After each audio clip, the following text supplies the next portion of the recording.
Good day. My name is Cecil Bowling. This is our communication class, and this is our informative speech. My informative speech I would like to take the time to talk about tonight is listening. And if we listen to the news and listen to our politicians, it doesn't seem like anybody's listening. The pundits on the TV, on the news networks, it don't matter which one you listen to, none of them listen to one another. Everybody's too busy yelling. I took my son and we went to a little local wrestling uh, show here this past weekend. And during intermission, all the wrestlers came out walking around the ring and getting autographs, taking pictures, getting in yelling contests with some of the crowd. And they was all walking around being friendly. Then at the end of intermission, they all went back behind the curtain. And then in the next few minutes when they come out, they was fighting each other, ready to kill each other, jumping off top ropes and everything. And I got to thinking, that's about how our news media is. And it doesn't matter whether you consider it liberal or whether you consider it liberal or conservative, the whole news media and our politicians are about the same way.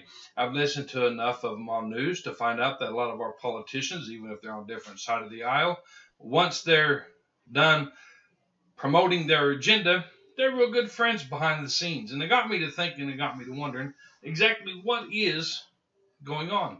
And the thing I can figure out is everybody's got an agenda, but nobody's listening on how to fix the national crisis. Maybe there's a national crisis that come up. There's always an agenda to push. There's always yelling, screaming, talking, and I guess all that's done because if people were to actually sit down and have a civil discourse with one another, there would be no ratings. And people are always looking for a fight. I guess that's why Jerry Springer ranks so high up there on his ratings, because he could get people to come in and fight and make stuff up, and people seem to believe it. Well, as we go through this and looking at this, a couple things that got me. Have you ever watched the news? Seriously, taking the time to watch. It doesn't matter whether it's Fox or MSNBC.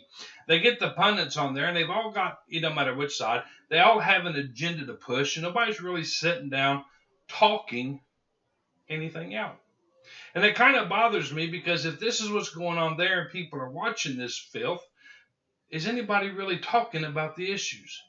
Does anybody really sit down and listen to one side or the other? Now, I'm a Christian, and one of the things I do is as a minister, I like to sit down and listen to what the other person has to say, whether they believe in Christianity or don't, what the problems they think with it are. Not necessarily try and solve their problems or answer all their questions in one sitting, but sit down and see where they're coming from to see exactly what they believe and why. And it seems like that's what's missing in our society today. People just don't sit down and listen as to why they believe what they believe, or why the other side believes what they believe, and what they're going to do about it.